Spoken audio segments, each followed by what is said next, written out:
उसको लगी है गोली, दिल पे लगी है। वो तुरंत ही इमीडिएटली जो है रवि को इमीडिएटली लगी गोली, वो तुरंत ही एक्सपायर। 4 अलग अलग लोगों में 4 फायरिंग और थाने के सामने ही करें। थाने के पे 2 गार्ड होते हैं, 2 एडिशनल SHO होता है, SHO होता है, 5 लोग पूर्ण तरीके से बैक बेंच पे जिम्मेदार हैं और फ्रंट पे जिसने गोली मारी है वो जिम्मेदार है। पुलिस वाले लोग जो है वो कांस्टेबल यहाँ पे वीडियो बना रहे थे और अब उन्होंने वो वीडियो भी हाइड कर दिया अपने इसे बचाने के लिए, थाने को बचाने के लिए।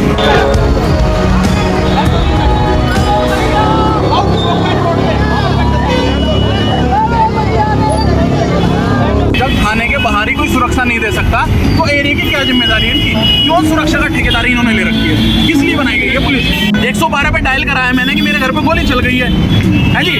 पुलिस वाले कह रहे जाओ थाने में चले जाओ। तो अब जब तुम्हें पता लग गया कि मेरे घर पे गोली चल गई और तुम मुझे बुला रहे हो, दूसरे पक्ष को भी बुला रहे हो, दूसरा पक्ष मेरे पे हमला कर सकता है, इस बात की सुरक्षा की जिम्मेदारी किसकी है? और थाने के अंदर ही मार दिया। गाजियाबाद में थाने के बाहर युवक की हत्या, जिसकी FIR कराने जा रहा था, उसने 4 गोलियां मारी, परिजनों का हंगामा बवाल। आपको बता दें कि गाजियाबाद में मुरादनगर थाने के सामने युवक की गोली मारकर हत्या कर दी गई। युवक अपने पिता और भाई के साथ आरोपियों की शिकायत करने थाने पहुंचा था। थाने के बाहर आरोपियों ने उन्हें घेर लिया और युवक पर ताबड़तोड़ फायरिंग कर दी। सीने में 4 गोलियां मारी। गोलियों की आवाज सुनकर पुलिसकर्मी दौड़कर पहुंचे, लेकिन तब तक आरोपी फरार हो चुके थे। युवक को आनन फानन में अस्पताल ले जाया गया, जहाँ डॉक्टरों ने उसे मृत घोषित कर दिया। बताया जा रहा है कि वारदात से पहले आरोपियों का युवक और उसके पिता से कार निकालने को लेकर झगड़ा हो गया था। इसके बाद आरोपियों ने घर पहुंचकर युवक के घर पर 2 राउंड फायरिंग की। इसकी सूचना पिता ने पुलिस को दी। थोड़ी देर बाद दरोगा पहुंचे और उन्हें थाने में बुलाया। जैसे युवक अपने पिता और भाई के साथ थाने पहुंचा, आरोपी भी पीछे पीछे आ गए और वारदात को अंजाम दे दिया। बुधवार सुबह हत्या के बाद आक्रोशित ग्रामीणों ने मुरादनगर थाने के सामने शव रखकर जाम लगा दिया। पुलिस अधिकारी लोगों को समझाने का प्रयास कर रहे हैं। ग्रामीणों का कहना है कि जब तक हमलावर गिरफ्तार नहीं होते, धरना खत्म नहीं होगा। आपको बता दें कि एडिशनल पुलिस कमिश्नर आलोक प्रियदर्शी का कहना है कि मुरादनगर थाने के बाहर युवक की हत्या के मामले में गिरफ्तारी के लिए 3 टीमें लगाई गई हैं। अभी तक की जांच में आया है कि गांव में दोनों पक्षों में विवाद हुआ था। तहरीर के आधार पर FIR दर्ज कर पुलिस आगे की कार्रवाई कर रही है। पता चला है कि एक आरोपी पूर्व में पॉक्सो एक्ट में जेल गया था, जो जमानत पर जेल से बाहर चला रहा था।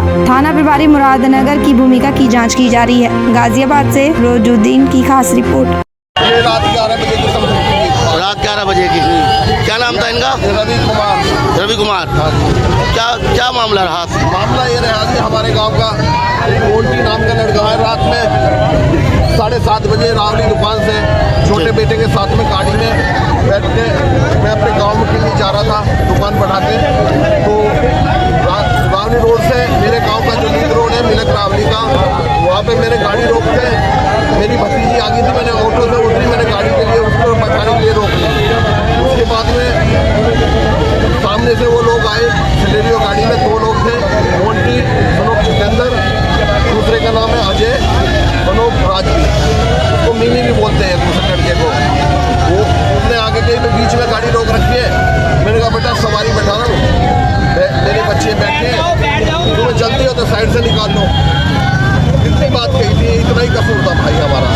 उसके बाद में वो जो है गाड़ी गलोच करते हुए चले गए। मैंने 1-2 बार कहती भाई ज़्यादा गर्मी न दिखा, क्योंकि वो 10 साल से जेल में से आया, जेल से आया 10 साल में। तो वो 1 घंटे बाद 8 बजे 8:30 बजे वो आके मेरे गेट पे, मेरे घर में मैं अपने बच्चों के परिवार में बैठा हुआ था, वो एक गोली चला के चले गए। गोली चला के मेरे दोनों गेटों में गोली लगी हुई है। वो मैंने जो देखा तो बाइक पर 2 सवार जा रहे थे। फिर उसके बाद में मैंने 112 में फोन करी। 112 में फोन करने के बाद में पुलिस आई, तहरीर दी। तहरीर जब हमने घर पे दे दी थी तो पुलिस वाले हमको यहाँ को लेके आए। वो यहाँ लेके आगे यहाँ मैं अंदर कांड में वो FIR लिखवाने लगे मेरे से। वो सब लोग यहाँ खड़े थे, पीछे से 2 सवार आए, वही लड़के मोंटी और अजय। वो बाइक यहाँ खड़ी करके पीछे से उन्होंने 4 फायरिंग करी। जो फायरिंग करी तो वो भी 2-4 लड़के खड़े थे, वो भाग लिए उसके पीछे। तो उसने पिस्टल उसके यहाँ लगी हुई थी, वो रस्सी में बंधी हुई थी पिस्टल, वो उसने जो है निकाल के मेरे बेटे के पीछे से गोली मार दी। आपके बेटे? मेरे बेटे के, रवि शर्मा के। ऑन द स्पॉट मेरा बेटा खत्म हो गया। आपके चैनल के माध्यम से मैं बताना चाह रहा हूँ, पोस्टमार्टम नहीं होगा। अगर सरकार ये चाहती है कि भाई बुलडोजर राज है तो पोस्टमार्टम पोस्टमार्टम होगा तो मेरे बेटे के साथ में उसका भी पोस्टमार्टम होगा। मैं पुलिस वाले गोली लग रही थी, वीडियो बना रहे थे। हम कह रहे भाई इनको पकड़ो, चोर को हम पकड़ रहे हैं, पुलिस वाले आराम से बैठे हैं वीडियो बना रहे हैं। भाई मैं आपसे कहता हूँ ये संदेश सरकार को भिजवा दो। मेरे बेटे के साथ में पोस्टमार्टम होगा तो उस लड़के का भी होगा, उनका दोनों का एनकाउंटर होना चाहिए। हम रात को 2 बजे रात को 2 बजे HR नंबर की थार गाड़ी जिसमें वो 4 बदमाश लेके हॉस्पिटल तक जा रहे थे, पुलिस वाले फिर कुछ ना कर पाए, ठीक है ना। तो मैं समझता हूँ कि ये कोई राज नहीं है, गुंडा राज है। उस गुंडे राज में कोई सुरक्षित नहीं है, हमें न्याय मिलना चाहिए और मेरे बेटे के साथ साथ उनका भी पोस्टमार्टम हो तब हम अपनी डेड बॉडी यहाँ से उठाएंगे, वरना हम यहीं बैठे रहेंगे। उनके परिवार का मेरे सहानुभूति गांव के बस्ती के हिसाब से किसी ने उनके परिवार ने कोई सहानुभूति मेरे प्रति नहीं दिखाई।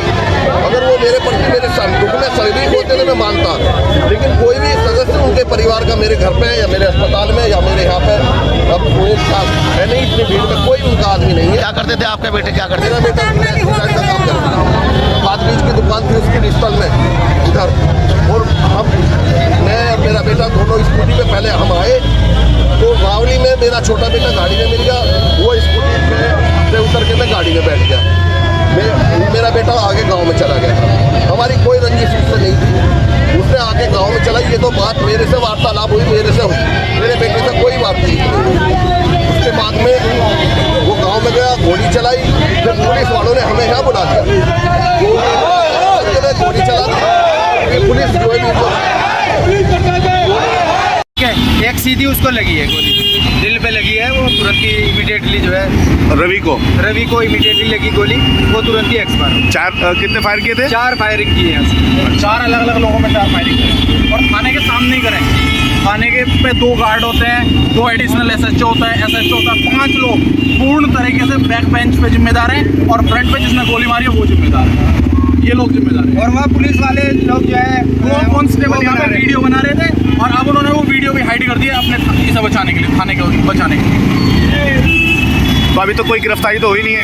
कोई गिरफ्तारी नहीं, कोई जांच नहीं, सिर्फ हमारी पब्लिक को संभालने के लिए 2 ट्रक PSC मंगवा लिया ताकि हमारे घर वालों को संभाल सके। और जो है सिर्फ पुलिस का काम चल रहा है समझाइश का, मामले को ठंडा करने का कि भाई इनका गुस्सा किसी भी तरीके से शांत कर दो, बस यहाँ से जो है जो बॉडी है उसको पोस्टमार्टम के लिए ले जाओ, यहाँ पे मामले को ठंडा करा दो, ये पुलिस की कोशिश है और पुलिस की कोई कोशिश नहीं। जब थाने के बाहर ही कोई सुरक्षा नहीं दे सकता तो एरिया की क्या जिम्मेदारी है इनकी? क्यों सुरक्षा का ठेकेदारी इन्होंने ले रखी है? किस लिए बनाई गई है पुलिस? क्या सुरक्षा की जिम्मेदारी या तो सबको वेपन दो जो अपनी सुरक्षा हम खुद कर सकें।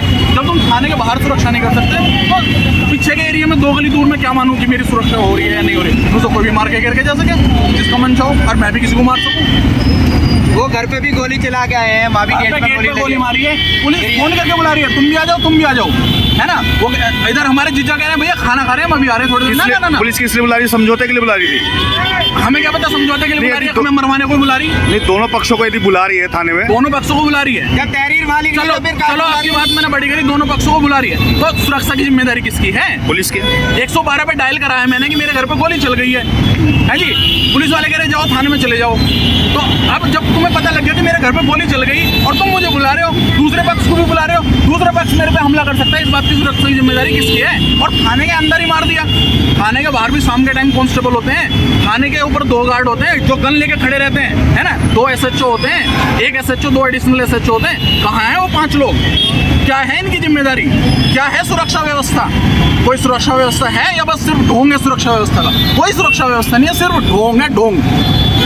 केवल ढोंग किया जा रहा है कि हम आपकी सुरक्षा कर रहे हैं, हम आपको जो है सुरक्षा दे रहे हैं, इस चीज़ का ढोंग है, इसके अलावा और कुछ नहीं है। कि न्याय व्यवस्था से बिल्कुल भी खुश नहीं है और हमें नहीं लगता कि पुलिस कोई हमें न्याय दे पाएगी। हमें कोई प्रशासन से कोई उम्मीद नहीं है कि हमें कोई न्याय मिल पाएगा, ऐसी हमारी कोई उम्मीद नहीं।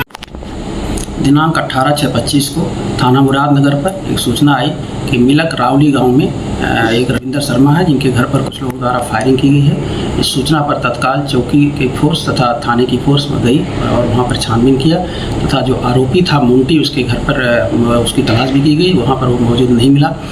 इसके उपरांत रविंदर शर्मा तथा उनके परिजनों द्वारा थाने पर आकर के FIR दर्ज कराने की प्रक्रिया की जा रही थी। इस दौरान कुछ लोग, उनके परिजन तथा उनके कुछ परिचित थाने के बाहर सड़क पर थे। वहाँ पर उनको सड़क के दूसरी तरफ आरोपी मुंटी और उसके साथ अजय दिखाई दिया। इन लोगों द्वारा उसे रोकने का प्रयास किया गया। इसी दौरान मुंटी द्वारा फायर किया गया, जिसमें रविंदर शर्मा के पुत्र रवि शर्मा को गोली लगी, जिन्हें अस्पताल ले जाया गया, जहाँ पर उनकी मृत्यु हो गई।